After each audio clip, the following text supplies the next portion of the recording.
así como estuviste mencionando, cuán importante es donar órganos. Este sábado 9 de julio recordamos el Día Nacional del Trasplante. Es por eso que se va a llevar a cabo una jornada de concientización donde justamente van a hablar personas que han sido beneficiadas con el órgano, van a hablar de sus experiencias, contar sus testimonios en forma de agradecimiento para las personas muchas veces anónimas que le donaron un órgano y así como dijiste le dieron una segunda oportunidad de vivir. También van a estar presentes el personal médico, cuán importante es quienes llevan a cabo la cirugía y hacen posible la donación de órganos. Es por eso que estamos aquí en el Instituto Nacional de Ablación y Trasplante con el presidente Gustavo Melgarejo, quien nos va a hablar un poquito más acerca de la importancia de la donación de órganos. Por supuesto, también hablar de las estadísticas, cómo está la situación del país en cuanto al comportamiento de donación y eso más que nada. ¿Qué tal? Bienvenido a NPI, señor Gustavo. Sí, buenas tardes, realmente un placer hablar con ustedes. Estamos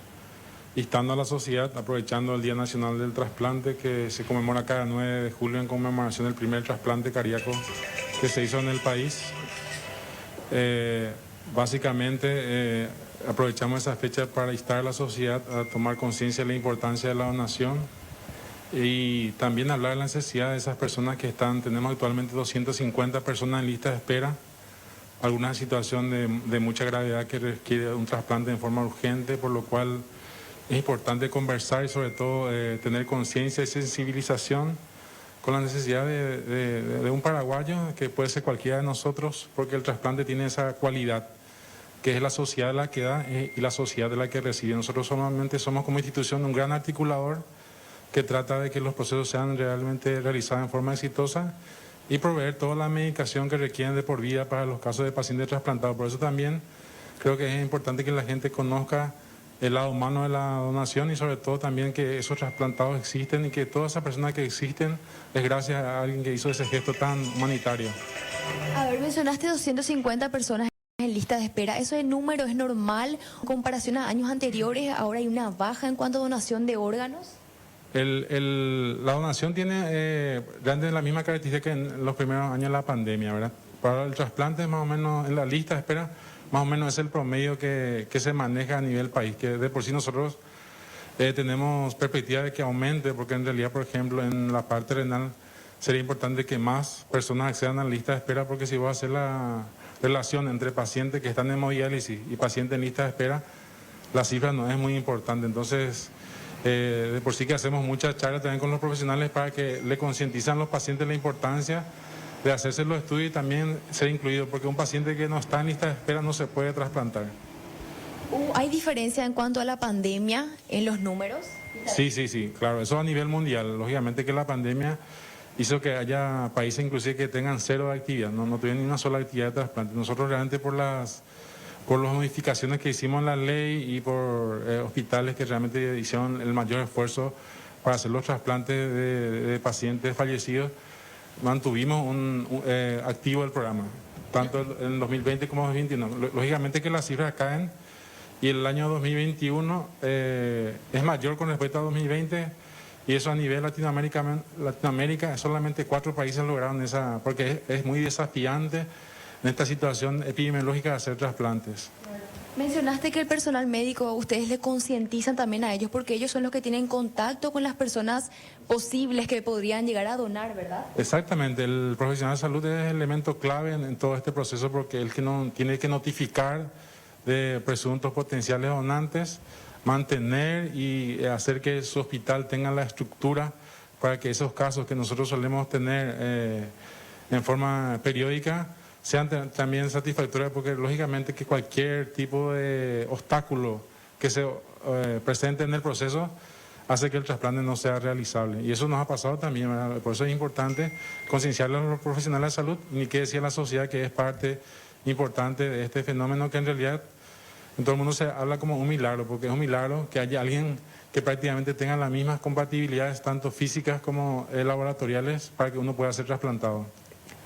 Y te consulto algo, hay órganos claramente se donan cuando uno ya falleció, pero hay órganos que se pueden dar estando todavía uno vivo.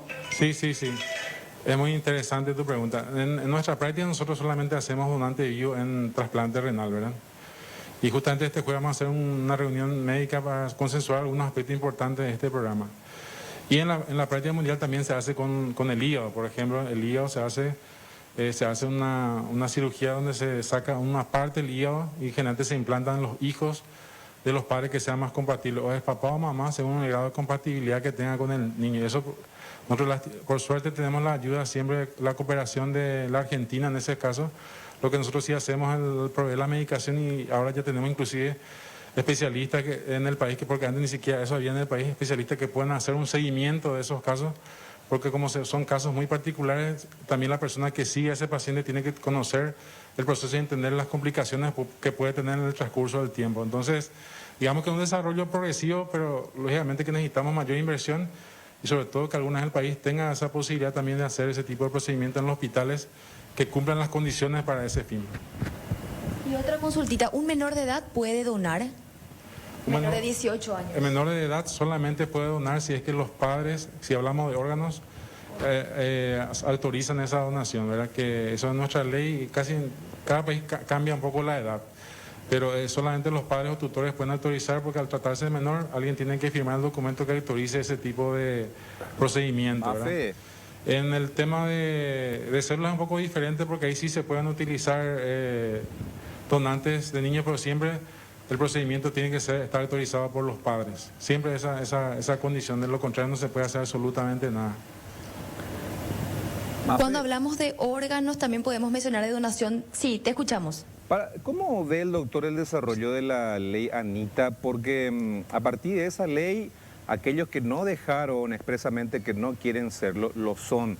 Sin embargo, sabemos nuestras costumbres en la que la familia a veces no se resigna e igual muestra cierta resistencia a que su familiar sea, digamos, sometido a una ablación. ¿Cómo ve el doctor el desarrollo de si realmente está vigente la ley en la práctica?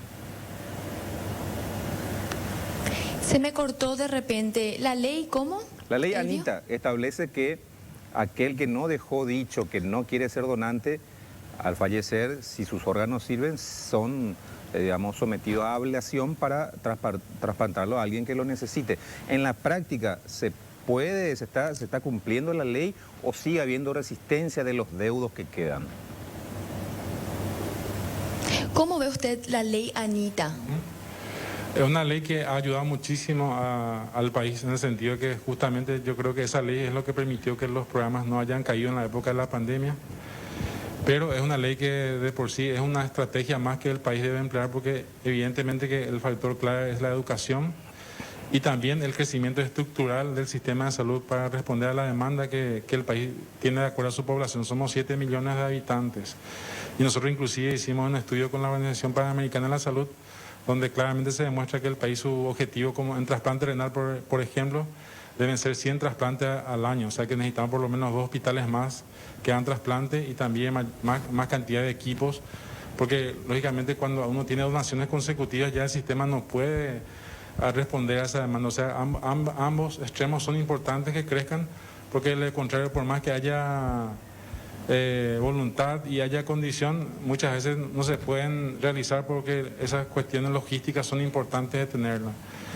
Por eso siempre a nivel global se sabe que el trasplante es una cuestión de calidad, porque lógicamente que un hospital que no reúne condición no puede trasplantar. De por sí que una de las funciones importantes del INAT es la habilitación de centros y la habilitación de profesionales. O sea que ningún profesional, ningún centro privado, público, seguridad social puede hacer un procedimiento si el INAT no lo habilita.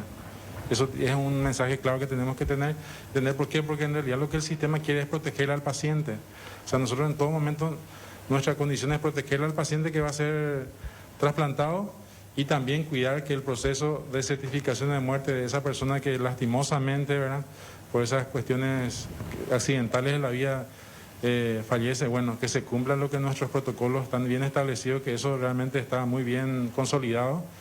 Y también hacer los estudios si corresponde. Todo eso hemos crecido, pero lógicamente que todo depende de la conciencia, porque por más que vos tengas estructura, por más que tengas inclusive fuentes financieras, si la gente no es solidaria no se puede hacer trasplantes. O sea que es mucho solidaridad y mucha conciencia para mejorar la atención y también con el tiempo evitar la migración de nuestros compatriotas a otros países por cuestiones de medicina de alta complejidad.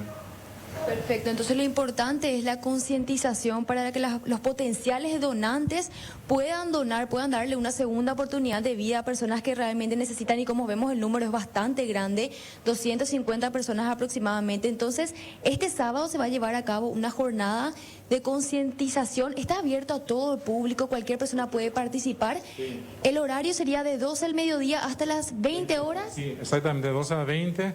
Le invitamos a todas las personas a participar. Vamos a entregar los carnets de donación, así como algunos regalitos. Y también los que quieren escuchar la experiencia de aquellas personas. Hay personas que tienen más de 15 años en trasplante cardíaco, y hay personas inclusive que tienen casi 30 años en trasplante renal. O sea, imagínense los años de vida que regalamos gracias a la generosidad de la sociedad. O sea, que es algo muy importante que hablemos, porque uno nunca sabe de qué lado de la situación va a estar, porque a veces uno puede estar pidiendo por la solidaridad de la gente, y por otro lado uno puede estar en una situación de final que pueda ayudar a otras personas. Claro, uno nunca sabe cuándo le puede tocar. ¿Y hay un cupo limitado para este sábado? No hay cupo limitado, es totalmente abierto al público. La gente puede informarse sobre todo lo que es la parte legal, los procedimientos, lo que dijiste, el tema de la edad, pero más que nada es que la gente dialogue, converse, discuta y tome una posición con respecto a este tema. Es muy importante porque la ley en ese aspecto respeta absolutamente la voluntad de esa persona, y eso también las familias tienen que aprender a respetar la voluntad de esa persona y permitir que ese gesto que tuvo en vida se lo convierta en un ángel, como le llaman las personas que son donantes. O sea que tenemos muchos ángeles que han permitido esa cantidad de años de vida. Un buen donante puede dar hasta 52 años de vida. Imagínate lo que es casi más de medio siglo, una vida. Totalmente. Y yo hasta ahora no le encontré ningún motivo para no ser donante. Eso es lo que yo siempre pregunto en las charlas que damos en los colegios, y la verdad que casi siempre nadie se opone, pero hay que educar, hay que hablar, hay que dialogar, porque es un momento de mucho dolor que cuesta tomar decisiones muy importantes, pero son situaciones únicas que no se pueden repetir. Y de curiosidad te consulto, si hay alguien que se opone, ¿por qué se opondría o no te sucedió? Generalmente es por la idea del desfiguramiento, o que quiere llevar el cuerpo íntegramente a la casa. Ese es lo que la mayoría te dicen, ¿verdad? En guaraní te dicen, ¿verdad? Que así tienen que irse, así tienen que vinimos, así tienen que irse. Inclusive se argumentan cuestiones religiosas, pero ninguna religión establece ese credo. O sea, que es una cuestión un poco cultural que cuesta romper, pero son situaciones que en países de nuestra región a veces se suele repetir. Por eso que es importante conversar, y sobre todo que exista un sistema como una especie de radar que constantemente esté haciendo un mapeo para ver si hay posibilidad de que se puedan salvar vidas, y que esas vidas realmente tengan muchos años más gracias a la donación. Perfecto, nada más que agregar a las palabras del señor Gustavo Megarejo. La invitación está hecha para esta jornada este sábado en el Paseo La Galería, nivel 1. Más información, ¿dónde pueden encontrar para alguien que quiera asistir? Y realmente está en las páginas, en la red del Ministerio y del INAT. O sea que es cuestión de irse y compartir una tarde, y nosotros vamos a conversar con la gente y hacerle entender lo importante de ser donante. Totalmente. Este sábado entonces Perfecto. Nos encontramos en el Paseo de la Galería. Ahí ya saben, desde las 12 del mediodía, toda la tarde-noche, pueden aprovechar. La donación es una segunda oportunidad de vida, y realmente acá ya yo estoy leyendo testimonios fabulosos. El de Diego Vera, por ejemplo, que estuvo al borde de la muerte y gracias a una donación de riñón, hoy ya cuenta con 11 años viviendo con un nuevo riñón de una manera espectacular. También Luz Salinas, ella habla también de que su vida cambió con esta donación, que incluso ahora lleva una vida normal y puede hacer cosas que antes no podía. Imagínense lo que cambiamos. Y algo clave, nunca sabemos de qué lado podemos estar, así que esa generosidad no salga solamente porque en algún momento lo vamos a necesitar, sino que sea esa solidaridad verdadera. Donemos para salvar vidas, incluso ahora en vida, o también dejarnos, anotarnos ya ahí para que cuando partamos a un mejor mundo podamos dar una oportunidad a otra persona. Gracias, Mafe, por esta entrevista importante, hablar de la donación de órganos.